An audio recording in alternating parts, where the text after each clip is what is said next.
Reverend Father Martin Lupiba ato ang buutan o kugihan nga padrikura. Gwapo pod. Father Adonis Hubak, Father Jason, Reverend Rene, mga igsuon na mong mga kamadrihan, mga hinigugman na mong mga parokyanos, mga igsuon ko diyan ni Kristo. Sa di pa ko magsugod sa akong wali, muhangyo ko ninyo, lingi ang inyong mga tapad. Nya, ingna dayon, salamat sa Diyos, nakamata ka. Sige.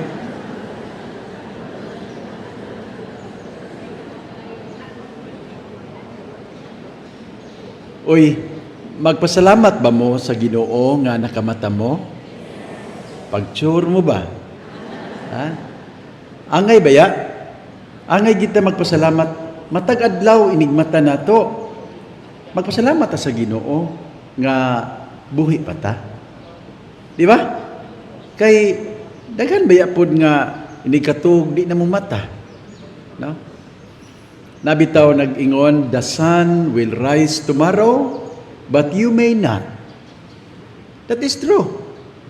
Ang adlaw, musubang magina pagkasunod adlaw. Pero kita, way siguro.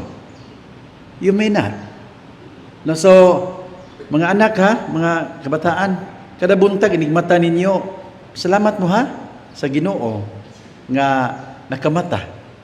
Unya, sa ato pagpasalamat, moingon sa tas Ginoo, Lord, maningkamot ko nga ang akong adlaw, akong gamiton sa maayo. Amen? So, every day is a gift. We need to use it. We need to use our time wisely for God. Pakpakan na ito ang Ginoo.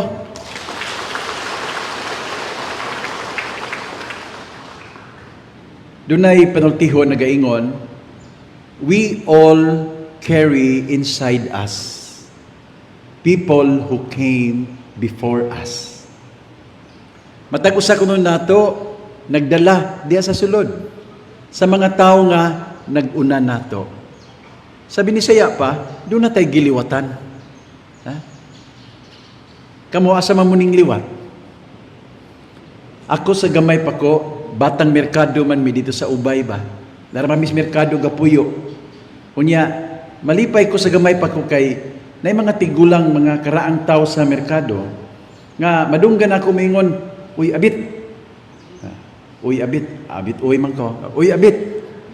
Liwat na gini mo ni Lolo Pablo. Kana si Lolo Pablo, akong lolo niya sa among lugar, nailhan to siya nga insik nga way libog ba.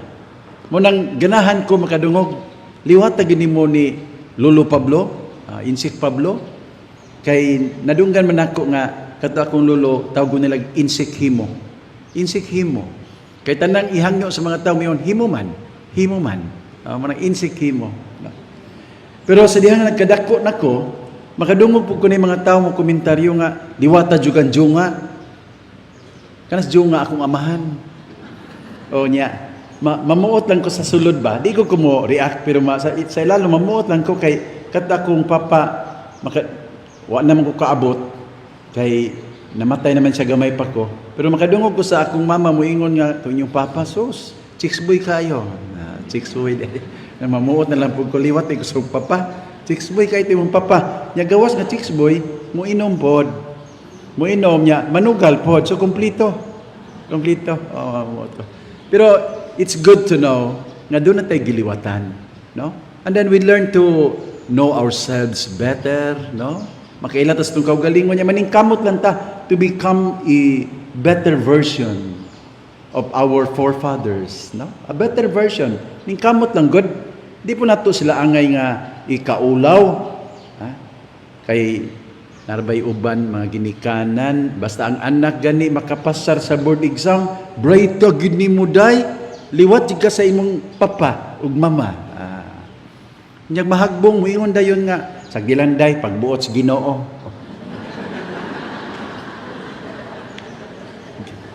Ug makapasar di ay, liwat na to. Unyag mahagbong, pagbuot sa Ginoo. Ginoo day pasanginlan. Ha? Kay naanad ta ba nga ang atong dawaton na gyud ang nindot. Pero ang mga atong kahuyang di nato dawaton, no? That should not be the case, no? Karong adlaw sa pagbasa sa ebanghelyo na dungog nato no ang listahan sa kaliwatan ni Jesus. Samtang gibasa ang ebanghelyo diri tan-aw ko sa mga bata, ni mga altar boy nga gagmay, kapitok-pitok. Ingani libog sila sa bangilyo nga puro mangan. Nga wa po didtong ilangan. Kay mga karaan man idong nga mga tao, wa po ilang mga ngan didto pero unsa may kahulugan ana nga ebanghelyo? Mga igsoon, ang tanan sa Biblia divinely inspired. Mama itong pagtuo. Divinely inspired because God is the author of the Bible. No? Kung mao, kining listahan sa kaliwatan ni Jesus, bisan laay paminawon, sigurado ta, maayo ning balita. Doon na ni mensahe para kanatong tanan. Ang pangutana unsa man. Una, kining maong ebanghelyo, nagpadayag nga si Jesus misulod yun sa kinabuhing tawhanon. Doon na siya'y kaliwat, doon na siya'y gigikanan, ug doon na siya'y giliwatan. Wala ta niya luwasa sa layo. Mahimo ra gud unta nga iyatang luwason nga di na siya maghago. Pero gipili niya nga magpaubos aron maduol ug mahiusa nato. Gipili sab niya nga magantos aron nga kita maluwas.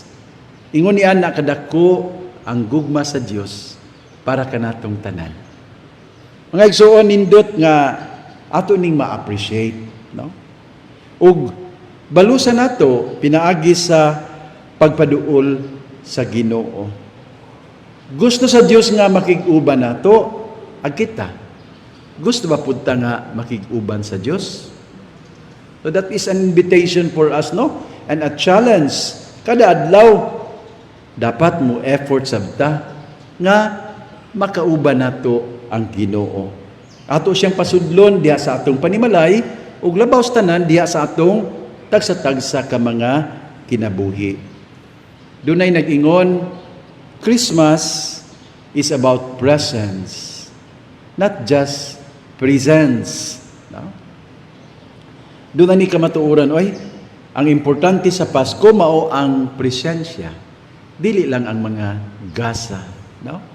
Nya maginatagay ba ta gasa ron panahon na, taga nato ipadala raman. No? Pero ato hinumduman, importante ang atong presensya. No? Labi na para sa atong tagsa-tagsa ka mga pamilya. So, mao to ang una. Ikaduha, kining ebanghelyo nagpadayag nato sa katumanan sa panaad sa Dios nga magpadala siyag manluluwas. Usa ka Mesiyas nga magagikan sa kaliwatan ni Hari David. Abi ninyo, ang mga Israelita dugay kaayo sila nagpaabot. Pero niabot ra gyud, pero dugay. Nadungog nato sa ebanghelyo, di ba? Pila ka henerasyon ang miagi. Nanginahanglan sila manluluwas, gikan silang mga kaaway. Unya, dugay. Pero niabot ra gyud, no? Ang Mesiyas nga nagluwas nila, dili lang sa kaaway, kundi sa numero unong kaaway, nga mao ang yawa.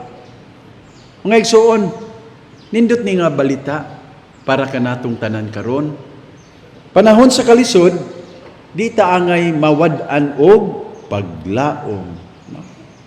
Bisan dugay, di ba sa atong kasinatian, no? Daghantag pangayoon sa Ginoo, gusto ta nga mo intervene ang Ginoo sa atong kinabuhi. Labi na gyud panahon sa mga dagkong problema, di ba? Makarelate ta aning tanan. Bisan dugay, musalig ta nga mulihok ang Dios sa pagluwas kanato gikan sa tanang mga hagit sa kinabuhi. Kini manggod ang gipasalig sa Ginoo nato, when the time is right, I the Lord will make it happen. Isaiah 60 verse 22. Pagkanindot nga dawaton ang kamatuoran. No? Our God is a God of right timing. Mabitaw nga makarelate gyud ta o ganahan ta sa kanta. In His time, He makes all things beautiful in His time. Mahimo ba mo uban mo nako sa pagkanta? Lord, please show me every day as you're teaching me your way, that you do just what you say in your time. Wow! God will make things beautiful in His time. Ug sa katapusan, mga igsoon, kini nga ebanghelyo magpadayag sa malangkubong gugma sa Dios. Malangkubon, makatandog hunahunaon nga apil sa listahan sa mga kaliwat ni Jesus, mao ang mga babay nga dunay apan sa ilang kinabuhi. Pananglitan, si Tamar nga nakihilawas sa iyang ugangang lalaki. Si Rahab nga usa ka prostitute. Si Ruth nga usa ka pagano, dili Hudiyo. Og si Bathsheba nga nahimong kabit ni Hari David. Asawa siya ni Uriah nga komandante ni Hari David. Gikaibgan man sa hari, nahimong kabit. Kini nga mga babae na apil sa lista sa kaliwatan ni Jesus. Bisan ang mga ordinaryo o dili perpekto nga mga tao, gigamit sa Ginoo, gigamit sa Dios aron matuman ang iyang plano. Kini mga igsuon magtudlo nato nga bisan pag unsay atong kagahapon, kita mapahimuslan gihapon sa Dios. Nindot kaayo ang gisulti sa usa ka magsusulat, nobody is perfect. We all make mistakes. We say wrong things. We fall. We get up. We learn. We grow. We move on. We live. And we thank God for always giving us another chance. Once again, pakpakan na to ang Ginoo. Ingon ana ang gugma sa Dios. Ang Dios dili mahukmanon sa tao. Hinaot kitang tao dili sab. Ang nakaparat kung dunay makasala o masayop ato rabang ipalayo. Di na nato paduulon, di na nato paapilon, di na nato tagdon. Apan ang Dios dili sama ni ana. Makat-un unta ta mga igsuon nga mahimong Dios nun. Makat-unta sa pagdinawatay sa atong mga kahuyang ug kakulang. It is true. No one in this world is perfect. If you distance yourself from others due to their mistakes, you will end up being alone. Kung magsikag likay-likay sa mga tao nga di perpekto na, ang mahitabo, ikaw na li mahibilin. Ikaw rang usa. Instead of doing that, we should strive to be less judgmental and more understanding. O mga igsoon, ay makalimot sa atong pagpangandam sa Kapaskuhan, kini ang atong hinumduman kanunay. Magpaduol ta sa Ginoo. Unya, di ta magpawalag paglaom. Ug ilho nato ang atong kakulangon. Unya, di nato hukman ang atong isig kaingon.